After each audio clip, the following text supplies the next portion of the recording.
بارزانی و بزوتنەوەی ڕزگاری خوازی کورد. نووسینی مەسعود بارزانی. بەرگی سێیەم باشی یەکەم 1961 بۆ 1975. شۆڕشی ئەیلول. شۆڕشی ئەیلول 1961 بۆ 1975. بەشی سێیەم یەکەمی گفتوگۆ پیلانژێڕی. ڕژێم پاش شەڕی زاویتە ڕاچەنی. کاتێ مەودا سیاسی ڕاستینەکانی ئەو شتەی بۆ دەرکەوت کە لە کوردستاندا ڕووی دەدا. تێگەیشتکەوە شۆڕشێکی کوردی تەواو مەودا و نیشانە و ئامانج ئاشکرا و ڕوونە و تەنیا ڕاپەڕینێکی خێڵێکی دەرەتان تەسکی ناوچەیەکی تایبەتی نییە. پاژە و شەڕە گیانێکی تر بەبەری شۆڕشدا کرا و وەک ئاگرێ لە پوشبەر بوو بێ هەموو کون و کەلەبەرێکی کوردستانی گرتەوە. عەبدولکەریم قاسم تووشی جۆرە سەر لە بەردانێک بوو کە نە چاوەڕوانی بوو نە لە لێکدانەوەکانی خۆیدا دایناو شتێکی وا ڕووبدا. ترسی ئەوەی لێ نیشت نەوەکە سەرنجامێکی خراپبەڕێوە بێ بۆی و ناچار بوو بکەوێتە بیرکردنەوە لەوە کە پێش ئەوەی ئەم پرسە زۆر گەورە ببێ چارەسەرێکی تری جیا لە ڕوبەڕووبوونەوەی بەجەنگی بۆ بدۆزێتەوە. پەنای بردە بەر فڕ و فێڵ و پلانژێڕی و وای پیشاندا کەوا یەکێ لە یاریدەرانی خۆی دەنێرەدە شوێنێکی دیاریکراو بۆ گفتوگۆ. نیازی ئەوەی لە دڵی خۆیدا هەبوو کەوا کاتێ بارزانی و یاریدەدەرە نێردراوەکەی بە یەکگەیشتن شوێنی بە یەکگەیشتنەکەیان بۆمباران بکرێ. بە هیوای ئەوەی بارزانیش و پیاوە گفتوگۆکەرە نێردراوەکەی خۆشی هەردوو بەجارێ لەو بۆمبارانەدا بکوژرێن. شایانی وتنە ئەم کابرایە قاسم کە پێشتر لە یەکێ لە وتەکانیدا جاڕی دابوو کەوا بارزانی کوژراوە یا هەڵاتووە. لەو قسەی خۆی پاشگەز بووە و نامەیەکی بۆ شێخ ئەحمەد نارد تێیدا نووسی بووی کەوا ئامادەیە لە بارزانی خۆش ببێ و ئەو قسەی خۆی تێدا کردبەوە کە هەردەم دەیوت و دەیوتەوە خوا لە ڕۆیشتوان بوردووە عەفە الله عەما سەلەف. هەر بەو مەرجاکە بگەڕێتەوە بارزان و ئارام بۆ خۆی دانیشێ و ئەویش ئامادەیە بڕیاری لێسەندنەوەی مۆڵەتی کارکردنی یاسایی پارتی هەڵوەشێنێتەوە و ڕێگەی چالاکی نواندنی ئاشکرایی وەک جاران بداتەوە و دۆستی و خۆشەویستی و بێگەردی بکەوێتەوە نێوان هەردوولا. شێخ ئەحمەد دەقی نامەکەی قاسمی لەگەڵ دوو نێردەی خۆی وەلی هەسنی و عوسمان ئاغای بارزانیدا نارد بۆ بارزانی. بۆ خۆشی پاش دوو ڕۆژ لە گەیشتنی نامەکە داوایەکی لە قاسمەوە وەرگرت کە لەگەڵ نێردەی ئەو عەمید حەسەن عەبوودی فەرماندەری لیوای پێنج دانیشێ. بارزانی بەوە قایل بوو. لە حەڤەی کانونی یەکەمدا حکومەت شوێنێکی لە نێزیکی سەرسەنگ بۆ هەردوو گفتوگۆکەر دیاری کرد. بەڵام بارزانی نەچووە ئەو شوێنە و لە شوێنێکی نێزیک لە گوندی بامەڕنیدا مایەوە. ئەنجا چەند نێردەیەکی نارد بۆ ئەو شوێنەی بۆ کۆبوونەوەکە دیاری کرابوو تا چاوەڕوانی گەیشتنی حەسەن عەبوود بکەن و لەگەڵ خۆیانی بەرن بۆ ئەو شوێنەی بارزانی خۆی بۆ کۆبوونەوەکەی هەڵبژاردبوو. بۆ چوونەکەی بەڕاست دەرچوو. قاسم نیازی وابوو ئەویش و حەسەن عەبوودی نێردەی خۆشی لە شوێنی بەیە گەیشتنەکەیاندا پێکەوە لەناو ببات. هەرکە حەسەن عەبوود شوێنەکەی بەجێهێشت و لەگەڵ نێردەکانی بارزانیدا چوو بۆ لای بارزانی چوار باڵە فڕەهاتن و شوێنەکەیان زۆر بە توندی و بەوردی بۆمباران کرد. حەسەن عەبوود ئەو بۆمبارانە توندەی لە دوورەوە بە چاوی خۆی دی و شەرمەزارێکی سەخت دایگرت و ئەو هەڵوێستەی تا ڕادێکی زۆر بەلاوەگران بوو. هیچ شتێکی لەباری ئەو تاوانەوە کە سەرۆکەکەی سازی کردبوو لە زەیندا نەبوو. حەسەن عەبوود یەکێک بوو لە ئەفسەرە بە شەرەفەکان دڵی پاک بوو لە هەموو دڵیەوە حەزی دەکرد ئاشتێ لە نێواندا بەرقەرار ببێ. ئێمەش لەو هەڵوێستە بەرزەی دڵنیا بووین کە پیاوێکی نیاز پاکە. ئەویش ئەو کاتەی بوو بە کۆسب لە ڕێی جاشاندا و نەیهێشت ئازاری بارزانیەکان بدەن. بارزانی کە لەو شوێنەدا خۆی هەڵی بژاردبوو چاوی بە حەسەن عەبوود کەوت. پێی وت من داوای هیچ لە قاسم ناکەم بمداتێ. ئەو با مافەکانی گەلی کورد بدا و من عێراق بەجێ دەهێڵم و دەڕۆم. پێشتر چاردەیەکمان لەباری ئەوەوە باس کرد کە ئەم ئەفسەرە چ پایە و پلەیەکی لای بارزانی هەبوو. بەڵام ژیانی لای قاسم وەک دەرکەوت هیچی نەدەهێنا ئەگەر قاسم لەوەدا سەر بکەوتایە کە ژیانی بارزانیش و ئەوی نێردەی خۆشی بەجارێ لەناو ببات. بەڵام مردبینی بارزانی دەرفەتی ئەوەی نەدا و پیلانەکەی پوچەڵ کردەوە. بەر لەوەی حەسەن عەبوود ناوچەکە بەجێ بهێڵێ شەڕێکی تر لە ناوچەی شەرەفان بە مەبەستی گرتنەوەی گوندی مێربا ڕوویدا بوو کە گوندی عەبدوڵڵا شەرەفانیە. قارەمانی نەبەرد محەممەد ئەمین میرخان و چەند کەسێکی تری وەک عیسا عەبدوڵڵا و زوبێر فەقۆ لەم شەڕەدا شەهید کران. بە دوای ئەو شەڕەدا چەند پێکدادانی تریش ڕوویاندا وەک شەڕی ئەتروش لە 22 شوباتی 1962 دا و شەڕی سەری بەعادرێ لە 23 ئاداری هەمان ساڵدا و پێکدادانێکی تریش پاش 3 ڕۆژ و لە هەموو ئەم شەڕانەدا سەرکەوتن بۆ پێشمەرگە بوو. بەڵام هەندێک زیانیشان لێکەوت و چەندین کەسیان لێ شەهید کران. شۆڕژ ڕۆڵی قارەمانێتیشی بۆ چەندین کەسی تریان نووسی، وەک نەژاد بێرۆخی و سلێمان میرخان خەردەنی و عەلی خورشید و حەسەن شێخ هەسنی و محەممەد سەلیم نێروەیی و شەریف محەممەد کوورەماری. حەسەن عەبود گەڕایەوە مووسڵ و عەبدولکەریم قاسم بانگی کرد بچێ بۆ بەغدا و ئەویش چوو. لەوێ دەمەقاڵەیەکی گەرمیان لە نێواندا ڕوودەدا. قاسم لەم دەمەقاڵەدا هەر هەڕەشە و گۆڕەشەی لێ دەکا. یەکێ لەو قسانی پێی وتبوو ئەوە بوو: تۆ چۆن دەڵێ من دڵسۆزی تۆم لە کاتێکدا کە لە کاتی کۆبوونەوە هەوڵی ئەوەت نەدا بارزانی بکوژی.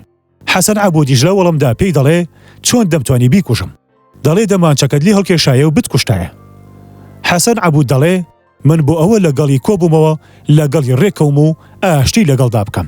ئەویش هێشتی من چەکەکەم بە قەتمەوە بێ و قەدریان گرتم و چەکەکەیان لێ وەرنەگرتم کە دەشی توانی لێم بستێنێ. گەروان بکردایە کە تۆ دەڵێیت هیچ سەرکەوتنێکم دەستگیر نەدەبوو، چونکە چواردە ورمان بەپاسەوە ناووریا وزیتەکانی ئەوان گیرا بوو. قاسم زۆری پێ نەچوو. حەسەن عەبودی لە سەرکردایەتی لیوای 5 لادا و عەمید عەلی عامیری لە جێدانا. حەسەن عەبودیش مامەڵێکی خراپی دەرحەق کرا و خرایە ژێر دەستی بەڕێوەبەرێتیەوە. خستنە ئەو شوێنەش سزای ئەو ئەفسەرانە بوو کە غەزەبیان لێ دەگیرا و قاسم ڕقی لێ هەڵدەستان و کەم تەرخەمیەکیان لێوە دەردەکەوت. تا ئەو ڕۆژەش کە حکومڕانی قاسم بڕایەوە ئەو هەروە لە خزمەتی بەکردەیی دوور بوو. قاسم دانی بەوەدا نەدەنا کە ئەو ناردبێتی چاوی بە بارزانی بکەوێ و تۆمەتی ئەوەی دەدایە پاڵ کە گوایە لە خۆیەوە چۆ بۆ چاوپێکەوتنی و بێ ئاگاداری ئەو و بێ فەرمان وەرگرتن لەو ڕۆیشتووە.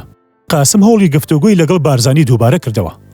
ئەم جارێنە ژمارەیەک لە سەرۆک خێڵەکانی پشدەری لە 15 ئاداری 1962دا ناردە لای بارزانی کە لە گوندی شەهیە چاوی بە وەفدا خێڵەکیەکە کەوت. شاندەکە پرسەکەی وا پیشان دەدا کە بابەتێکی کەسانی بێ لە نێوان قاسم و بارزانیدا. وەڵامی بارزانی بۆ شاندەکە بەم جۆرە بوو کە پێی وتن بە عەبدولکەریم بڵێن پرسەکە لەوە بەر بڵاوترە کە پرسێکی کەسانی بێ لە نێوان من و ئەودا. ئەو لەسەری پێویستە داخوازیەکانی کورد پەسەم بکە و مافەکانی بۆ دەستەبەر بکە. لەبارەی منیشەوە من داوای هیچ بۆ خۆم ناکەم. باڵگەشم لەسەر ئەو قسەیە ئەوەیە هەر کاتێک قاسم داخوازیەکانی گەلی کوردی جێبەجێ کرد من ئامادەم وڵات بەجێبهێڵم. ئەم داخوازیانەش ڕوون و دیارن و لە یادداشتەکەی پارتیدا کە لە تەموزی 1960دا پێشکەشی ئەوی کردووە. لێک دراونەتەوە و بە درێژی قسەیان لەبارەوە کراوە. ئەم وەڵامی بارزانی نە لە ناوەڕۆک و نە لە واتادا هیچی لە وەڵامی جیاواز نەبوو کە بە عەمید حەسەن عەبودی وتبوو. ئەوەمان بەسەردا تێپەڕی کە بڵین قاسم بەر لەوە بە هەفتەیەک و با تەواوی لە 7 ئاداری 1962دا لێبوردنێکی گشتی بۆ گشت بەشداربووانی بزوتنەوەی کورد دەرکردبوو، وێنەیەکیشی بە شاندەکەدا ناردبوو بۆ بارزانی. لە ئەنجامی ئەو کارە ساتەدا کە لە شەڕی گەلی زاویتەدا بەسەر سپای عێراقدا هاتبوو، پیلانی دەست درێژیکردنە سەر ژیانی بارزانیش سەری نەگرت و پوچەڵ بووە. قاسم فەرمانی بۆ هێزی 11 کە یەکێک بوو لە پێکهاتەکانی سوپا و بۆ لیوای یەکەمی پۆلیس دەرکرد کە بەرەو سەرسەنگ و پاشان بەرەو بامەڕنی پێشکەون. هەواڵمان پێگەێنرا کەوە فەرماندەری فەوجی یەکی لیوای 11 عەقید عەبدوڵڵا حەسەن کە هەڵبژێردرا بوو بۆ ئەوەی لە پێشەنگی یەکە سپایەکانەوە بڕوە قایل نەبوو ئەو فەرمانە جێبەجێ بکە کە بۆی دەرچوو بوو. داوای کرد بۆ ڕێی بدرێ بۆ خۆی بە دوای دەستخستنی ئاشتیدا بڕوە بۆ لای بارزانی. کارێکی زۆر سیر و سەمەرە بوو ئەفسەرێ فەرمانی فەرماندەرەکەی جێبەجێ نەکە. ئەما وەکو سەر لە فەرمان هەڵپێچان وا بوو. دابوو سزای لەسەر بدرێ. بەڵام وا دیارە قاسم نەیویست بوو هیچ کارێ لە دژی ئەفسەرە سەرپێچی کەرەکەی بکە. لەو ناوەدا ئەم ئەفسەرە تووشی شێوە دەماردارڕمانێک بوو لە نەخۆشخانە کەوت و پاشان خانە نشین کرا و فەرمانی هێرشەکەش بۆ سەرسەنگ و بامەڕنی هەر بەجێبەجێ نەکراوی مایەوە. کەوتنە ڕێ بەرەو ناوچەکانی بەرواری ژێری، مزوری ژێری و ئاکرێ. دەسەڵاتی تەواوی پارتی و هێزەکانی شۆڕش بەسەر ئەو ناوچانەدا کە ناومان هێنان هەروەک خۆی بە تەواوی مایەوە. پاشان وا بە باش زاندرا چوارچەوەی ئەم دەسەڵاتە بەر بڵاوتر بکرێ و پارەی پێ بدرێ بە جۆرێک کە ناوچەکانی دەوروبەریش بگرێتەوە. بەم مەبەستە بارزانی بەهێزێکی پێشمەرگەوە بەرەو ناوچەکانی بەرواری ژێری و مزوری ژێری کەوتە ڕێ و ئازادی کردن. خەڵکی ئەو ناوچانە لە یانگری خۆیان لە پارتی ڕاگەیاند و بەشی زۆری چەکدارەکانیان هاتنە پاڵهێزی پێشمەرگەوە. جگە لە ژمارەیەکی کەم کەوایان بە باش زانی بچنە پاڵ حکوومەت. ئەم دیاردەیە لە ئاکرێ و ناوچەکانی تریشدا ڕوویدا. ڕێژەی ئەمانی دەهاتنە پاڵ شۆڕش و ئەوانی دەچوونە پاڵ حکوومەت بە پێی شوێن دەگۆڕا. لە هەندێک ناوچەدا بەشی زۆر هاتنە پاڵ هێزە گەلی شۆڕش و لە هەندێک ناوچەی تریش بەشی زۆر چوونە پاڵ هێزە گەلی جاشان. پاش ئەمە بارزانی بەرەو ناوچەی ئاهلا کەوتە ڕێ بۆ ئازادکردنی. چونکە ئەو ناوچەیە شوێنێکی استراتیژی پڕ بایەخی بۆ شۆڕش هەبوو. ناوچەی دۆڵی نەهلە ژمارێکی ئێکجار زۆر گوندی مەسیحیانی لێ. هەرگیز گومان لە دڵسۆزیان بۆ شۆڕژ نەبوو. خێڵی زێباریش هەروە بەم ناوچەیەدا بڵاو بوونەتەوە. لەم زێباریانە کەسانێکیان هاتنە پاڵ شۆڕش، بەڵام بەشی زۆریان لایەنی حکوومەتیان گرت و بوون بە بەشێ لە جاشە چڵکا و خۆرەکان. ئەمە لە ئەنجامی ئەو دوژمنایەتیە ڕیشە داکوتاوە درێژ خایەنەوە بوو کە لە نێوان خێڵی بارزان و هاوپەیمانەکانی و خێڵی زێباریاندا هەبوو کە هێزەکانی شۆڕش چوونە ناوچەی نەهلەوە. ناوەندی ناحیە فەوجێک پۆلیسی لێبوو. ئەمانە بەربارەکانێکی ئۆتۆیان نەکرد. سپاش بە دەنگیانەوە نەهات. شان بەشانی ئەوانەی چوونە پاڵ حکوومەت پیاوانی ئەم فەوجەش کە بینیان بارەکە بەو جۆرەیە هەڵاتن و لە ئاکرێ خۆیان گرتەوە و لەوێ جێگیر بوون. هەندێ وردە پێکدادانیش لە چیای ئاکرێدا قەومە. لەو ماوەیەدا باڵا فرەشسەر و مڕ بۆمبارانی شوێنەکانی پێشمەرگەی دەکرد. لە ئەنجامی ئەو بۆمبارانەوە 8 پێشمەرگە شەهید بوون، 6یان لە خێڵی نێروەیی بوون. شایانی وتنە بەشێ لە چەکدارانی زێباریانیش پاشەوەی هێزەکانی شۆڕش هاتنە ئەم ناوچەیە خۆیان لە جاشەکان دزیەوە و هاتنە پاڵ پێشمەرگە. لە نیسانی 1962دا سەرانسەری ناوچەی نەهلە سەرڕای ناوچەی بەربنیا و سەری ئاکرێ و گەلی بێخمەش ئازاد کرا و نە لە بەڕێوەبەرایەتی حکوومەتی و نە لە هێزەکانی سوپا و پۆلیس و نە لە چڵکا و خۆرەکانیش کەسیان تێدا نەما. ئەوەش بڵێن کە هەرچەندە گەلی بێخمە ناوچەیەکە سوورچی تێدا دادەنیشن و بەشی زۆریان لە چڵکا و خۆرەکان بوون. هیچ بەربەرەکانەیەکیان پیشان نەدا و کشانەوە. وەرەی پێشمەرگە بەم سەرکەوتنە پێدا بەردەوامانە زۆر بەرز بووە و مەتمانەیان بە شۆڕش و با خۆیان چەند قات زیادی کرد. هەرگیزیش ئەوم لە یاد ناچێ کە قەدرزانینی خۆم لە دانیشتوانی گوندە دیانەکان و لێرەدا سپاسی خۆمیان بۆ تۆمار بکەم لە سۆنگەی ئەو خزمەتە گرانبایی و ئەو لە خۆبوردونانەیان لە پێناوی شۆڕشدا بێ ئەوەی چاوەڕوانی هیچ پاداشتێک بن لە بەرامبەری ئەم خزمەتیان کە بە هێزەکانی پێشمەرگەیان دەکرد. خۆیان دا و تەڵەب کردبوو بۆ ڕێگە پیشاندان بە پێشمەرگە و بەهۆی ئەوەوە ئازار و سزایەکی گەورەیان لە هێزەکانی حکوومەتەوە دەدی و گوندەکانیان بەردەوام لە تۆڵەدا بۆمباران دەکران. هەروەها تاڵاوی زۆریشان بەدەست جاشەکانیشەوە چێشت کە پێمان نایە مانگی ئایاری ساڵی 1962 سەرانسەری هەرێمی بادینان جگە لە ناوەندی قەزاکان و هەندیە ناحێنەبێ بەدەست شۆڕشەوە بوو. ناگرتنی ئەو شوێنانەش بە گوێرەی نەخشە و بڕیارگەلێ بوو پێشتردان درابوون و درابوون بۆ خۆ دوورگرتن لە داگیرکردنی ناوەندە گەورە و فرە دانیشتوانەکان. بەم جۆرە شۆڕش ڕیشەی خۆی داکوتە و قوڵ بە خاکی کوردستاندا چوە خوارێ و بیر و بۆچوونەکانی پارتی لە ناو جەماوەردا بڵاو بوونەوە و لاوانی کورد پۆل لە شارەکانەوە دەهاتنە دەرەوە بۆ پاڵ هێزەکانی شۆڕش. وەرەی کوردانی دانیشتوانی شارەکانیش کەوتە بەرزبوونەوە بە تایبەتی لە ناو لاوانی خوێندەوار و کۆڕ و کۆمەڵە ڕۆشنبیرەکاندا و بەرامبەر بەوە وەرەی دوژمنانیش ڕووی دەکردە کەزی و حکومەت لە ناو خەڵکدا قەدر و قیمەت و زۆر و زاتی نەدەما. ئەمەش لیستەکەی ئەو زەرەر و زیانەیە کە لە ماوەی نێوان 11 ئەیلولی 1961 سەرەتای شۆڕش تا 30 نیسانی 1962دا لە سوپای حکومەت و جاشەکان لەلایەکەوە و لەو لاکەی تریشەوە لە پێشمەرگە کەوتووە. لە پێشمەرگە 40 شەهید و 78 بریندار. لە سوپا و لە پۆلیس و لە جاشەکانیش 1225 کوژرا و 1450 بریندار و 1326 دیلەکان بەڕەڵاکران. ڕێخستنی کارگێڕێتی و سەرپەرشتەی لەشکری و حیزبایەتی لە بادینان. پاش ئازادکردنی هەرێمی بادینان بارزانی بە مەبەستی ئازادکردنی هەرێمی سۆرانیش وەک لە بادینان کردی بڕیاری ڕووکردنە ئەو ناوچەییدا. بەر لە دەستدانە کشانەوە بەرەو سۆران بارزانی ئەم کەسانی لەم پایە و پلانەدا دانا. یەکەم ئەسعەد خۆشەوی بە فەرماندەری گشتەی لە هەرێمەکەدا. دووەم محەممەد ئەمین میرخان بە فەرماندەری هێزە لێدەرەکان لە ژێر چاودێری ڕاستەوخۆی بارزانیدا و حاجی بێرۆخی و مستەفا نێروەیی و عەریڤ یاسین و کەکۆ مێرگە سۆری و حەسەن خاڵ هەمزە و شەریف عەبدوڵڵا و مەلا ئەمینیش وەکو یارمەتی دەریوی.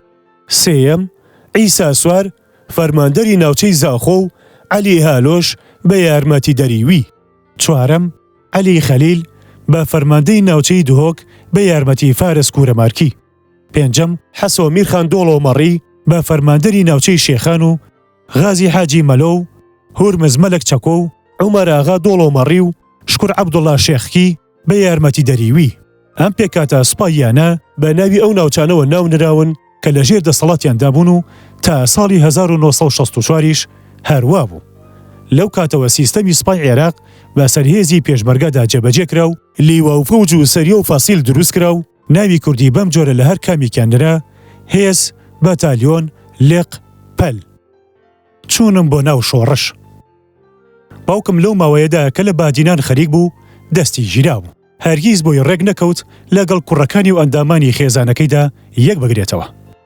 ئەندامانی خێزانی ئێمە و هەموو شێخەکانی تر وەک پێشتریش باسم کردووە هەموو لە مێرگە سۆر بوون. بۆیەکی ئامۆژگاری و ڕێ پیشاندانێکی هەبوایە هەمووی بە عەلی شەعباندا بۆ دەناردین و کاروباری وا ڕێخستبووین کە ئیدریس جێنشینی بێ و هەموو بە فەرمانی ئەو بجۆڵینەوە و ڕای سپاردین کە من و ئیدریس هەمیشە لە ناوخۆماندا کۆک بین و هاریکاری لەگەڵ یەکتردا بکەین و با گوێرەی ئەو ڕستەی ئەو بجۆڵینەوە کە بەدەمی خۆی فەرمووبی و بە ئێمەیان ڕاگەیاندەبوو. ئەویش ئەوە بوو دەبێ ئیدریس و مەزعود گیانێک بن لە دوو جەستەدا و لەسەری پێویست کردبووین لە هەرچیەکدا پێویست بوو پرس و ڕاوێش بە شێخ بابۆی مامان بکەین و ئەگەر بەرژەوەندیەکیش پێویستی کرد ئەو واتە شێخ بابۆ بگەڕێتەوە بۆ شێخ ئەحمەد و پەرز بەو بکە. شێخ بابۆی مامان پیاوی ئاینی بوو، پیاوی دنیا نەبوو. بە درێژەی تەمەنی دەستی نەخسە کاروباری دنیا و سیاست. لەگەڵ ئەوەشدا ئێمە هەمیشە بە گوێرەی فەرمانەکانی باوکم دەجوڵینەوە و ئەویش هەمیشە چاودێری دەکردین. ماڵیان دراوسی ماڵمان بوو کە ئێمە گواستیشمانەوە بۆ گوندی بێدارون نەفسی بەرز و بەخشندەی قایل نەبوو بە تەنیا بگوێزینەوە. ئەویش ماڵی خۆی لەگەڵدا گواستینەوە بۆ ئەوێ تا هەمیشە لەژێر چاودێری خۆی دابین. لە ڕێگەی عەلی شەعبانەوە داوام لە باوکم کرد ڕێگەم بدا بکەومە پاڵی. بەڵام ئەو ڕازی نەبوو. من لەو کاتەدا 15 ساڵان بووم. ئەو لەسەرەوە سوور بوو کە لەگەڵ ئیدریس بم. منیش بە فەرمانیم کرد. بارەکە بەو جۆرە مایەوە تا باوکم هات بۆ گەلی نەهلا ئەو کاتات کاکەم لێ دووبارە کردەوە کە بچم بکەومە پاڵی و نامەیەکم بۆ نووسی و ئارەزوی زۆری خۆمم تێدا دەربڕی کە لەگەڵی بم. وەڵامی ئەوە بوو پاش ئەوەی ئیدریسی برام ڕازی بێ ڕێگەم دەدا. بە مەرجێ مامم شێخ بابۆ و مستەفا عەبدوڵڵا ڕازی بن. پاشانیش بڕیاری یەکجاریدایە دەستی شێخ ئەحمەد. زۆرم بە ئیدریس وت تا ڕازیم کرد. ئیدریس لەگەڵ شێخ بابۆ چوون بۆ لای شێخ ئەحمەد تا ئیزن و ڕوخسەتم بۆ لێوەربگرن. لەو ماوەیەدا کە ئەوان لە ماڵ نەبوون و چوبوون بۆ لای شێخ ئەحمەد کە دوو ڕۆژی خایاند من هەمیشە دڵم لە ناو پەراسوەکانمدا زیاد لی دەدا و تاپاتەپی بوو.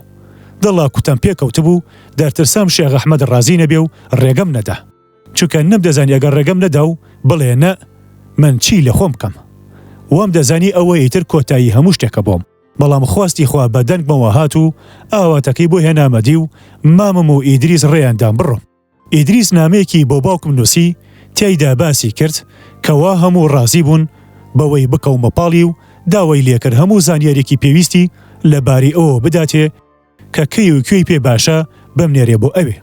بارزانیش عوزێر دۆڵۆمەڕی نار بۆ ناوچەیەکی دیاری لە نێوان ناوچەی ڕێزان و ئالکە کە لەو شوێنەدا پردێ بەسەر زێوە هەیە. ئیتر ئەو لێوە بم با بۆ لای. لەگەڵ محەممەد مستەفادا کە یەکێک بوو لە پاسەوانەکانی خۆمان لە زێ پەڕیمەوە ئەو بەر. هەرکە چاوم بە عوزێر و کۆمەڵی پێشمەرگە کەوت کە هەموو ناسیاوی خۆم بوون شادمانێکی زۆری وا دایگرتم بۆم باز ناکرێ. هەستم کرد کەوا بووم بە خاوەنی هەموو دنیا و ئامادەم لەگەڵ بادا بکەومە پێش بڕکە بۆ ئەوەی بگەمە لای ئەوان. شەوی 19 لە سەر 20 ئایاری 1962مان هەمووی بە ڕێگەبڕینەوە بردەسەر.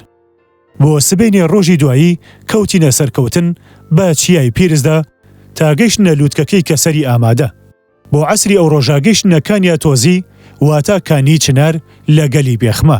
لە ڕێگەدا تووشی چەندین کۆمەڵە و دەستە پێشمەرگە دەبووین ڕوویان گەش و پڕ بوو لە مژدە و خۆشی و باوەڕ بەخۆکردن.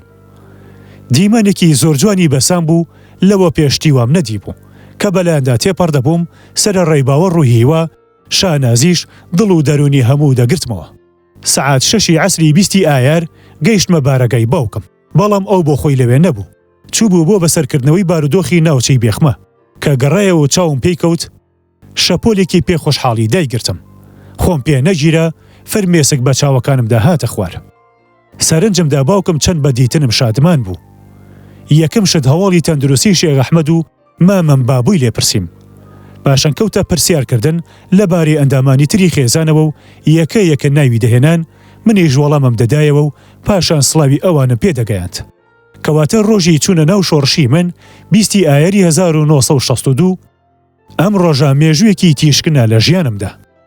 باسیە و خۆشیێم بۆ ناکرێ کە لەو کاتەدا دڵ و دەرۆنمی گرتەوە. دیمەنی ئەو لەشکرە ڕێکخرا و سیلاح شۆڕم زۆر پێسەیر بوو. هەرچیم دی لە سەروی ئەوە بوو کە خەیاڵم لێ دەکردەوە. دیمەنی ئەو دەستگای بێتەلە کە بەرپرسی هەواڵگەیاندنە. پێشمەرگەی جاران معاونی پۆلیس شەوکەت ئیسماعیل و مەلا سلێمانی یارمەتیدەری هەڵیان گرتبوو. بە شێوێکی تایبەتی سەرنجی ڕاکێشام. چاوم تێدەبڕی چۆن کار بە دەستگاکەی دەکات و ئەو بروسکانە وەردەگرێ کە لەباری شەڕەوە دەگەیشتن و ئەو بروسکانەشی دەقۆستەوە کە یەکەکانی سوپای عێراق لە نێوان خۆیاندا ئاڵوگۆڕیان دەکردن و مۆرسەکانیانی لێک دەدایەوە و تاقا جوڵەیەکی سوپای عێراقی نەدەبوارد. یەکێ بوو لە خاوەنبارەکانی جیهانی لێکدانەوەی ئەو مۆرسانی سوپا بەکاری دەهێنان و بەدەست هیچیانەوەدا نەدەمە. نەخوازەڵا ئەو مۆرسانی هەواڵی نزیک بوونەوەی هێرشی ئاسمانیان بۆ سەر ناوچێک ڕادەگەیاند. ئیتر خەڵکەکە خۆیان بۆ ئامادە دەکرد و هاتنی باڵافڕا بۆ سەریان شتێکی لەپڕ نەدەبوو. ڕۆژی 20 ئایاری 1962 یەکێ بوو لەو ڕۆژانەی ژیانم کە هەرگیز لە یادم ناچنەوە. لەو ڕۆژەدا بوو لە ڕیزی پێشمەرگەی کوردستاندا بووم بە جەنگاوەر. هیوام زۆر گەورەیە کە تا دوا ڕۆژی ژیانم هەروە بمێنم و هەر پێشمەرگە بم. هاتنی مەحموود کاوانی بۆ لای بارزانی. مەحموود کاوانی هەر لە سەرەتای شۆڕشەوە هەروە لە پەنای چیای سەفین و ناوچەی خۆشناوەتیدا ئەمین و بێترس بەخۆ ڕاگری مابووە و خۆی نەدەدا بەدەست ئەو تەماعانەی حکومەتەوە کە دایان خسە بەری و هەوڵیان دەدا لە خشتەی ببەن. ببوو بە پەناگا بۆ کۆبنەوەی هێزی شۆڕژگێڕان و ببوو بە بارەگەی پارتی. مەحموود کاوانی لە ناوچەی هەولێردا هیوای بەرگری نیشتیمانی بوو. کۆڕە تایبەتیەکان گوێ قوڵاغی دەنگ و باسی کارە قارەمانیەکانی دەبوون و دەیان گێڕانەوە. بنکەکەی بوو بە تەوافگە و وەک کابەیەکی لێ هاتبوو هاوڵاتیانی دڵسۆز داچوونە زیارەتی و لەوێوە هەواڵی چوونە ڕیزی شۆڕشی خۆیانیان ڕادەگەیاند. ئەمە ڕاستێکی ڕووداوە هیچ گومانی تێدا نییە. ئەو ڕیزە سەرکەوتنەی شۆڕش لە ناوچەی بادیناندا وەدەستی هێنابوو دەنگ و باسی بە هەموو لایەکدا بڵاو بووە و بوو بە مایی چەند قات زیادکردنی ئەو هێزانەی کە بەری کاوانی ڕێکی داخستن با جۆرێک کە توانی هێزی خۆی بە ناوچاگەلێکی بەر بڵاودا بڵاو بکاتەوە و بتوانێت چەند پارچەی پڕ بایەخی ئەو دەڤەرە ئازاد بکە و پەیوەندیشی بە بارزانیەوە بەردەوام بوو. لە 19 ئاداری 1962دا کاوانی لەگەڵ نێزێکی 100 پێشمەرگەدا گەیشتە بارەگەی بارزانی و عوبەیدوڵڵاشی لەگەڵدا بوو کە توانی بووی لە بەغدا دەرچێ و خۆی بگەێنێتە لای مەحموود کاوانی. ڕژێم لە ئەیلولی 1961دا فەرمانی گرتنی عوبەیدوڵڵای دابوو، بەڵام ئەو توانی بوو خۆی دەرباسکە و تا ئاداری 1962 بەخۆوە شێری لە بەغدا بمێنێتەوە و پاشەوە بە یارمەتی هەندێک لە ئەندامانی پارتی لە بەغدا دەرچێ و بگاتە بارەگاکەی کاوانی. کاوانی بارودۆخی استراتیجی ناوچەی هەولێری بۆ بارزانی لێکدایەوە. پێش ئەوی شەید ئەحمەد تۆفیق سکرتێری گشتی حیزبی دیموکراتی کوردستانی ئێران گەیشتبووە لای بارزانی و ئەوەندەی پێویست بێ زانیاری لەبارەی هەردوو ناوچەی سلێمانی و هەولێرەوە پێگەیاندبوو. هەروە چەندین نامەشی لە ژمارێکی زۆر لە گەورە پیاوان و سەرۆک خێڵەکانی ئەو ناوچانە و هەروە زیاد لەوان لە گەلێ لە کادیرەکانی پارتیشەوە گەیاندبوێ کە هەموو داوایان لێ دەکرد پێویستە بڕوا بۆ ناوچەکانی ئەوانیش. باگەیشتنی کاوانی و گوێشلکردن بۆ قسەکان و لێکدانەوەکانی بارزانی بڕای بەڕاستی ئەو بۆچوو نەکرد کە دڵێ پێویستە ڕوو بکاتە ئەو ناوچانەی کە ئەحمەد تۆفیق ئاماژی پێدا بوو. ئیتر دەست بەجێ دەستی کرد بە ئامادەکردنی نەخشەی کشانەوە بەرەو سۆران کە بارزانی ناوچەی بادینانی بەجێهێشت ژماری هێزەکانی پێشمەرگە لە 5000 کەس تێپەڕی کردبوو.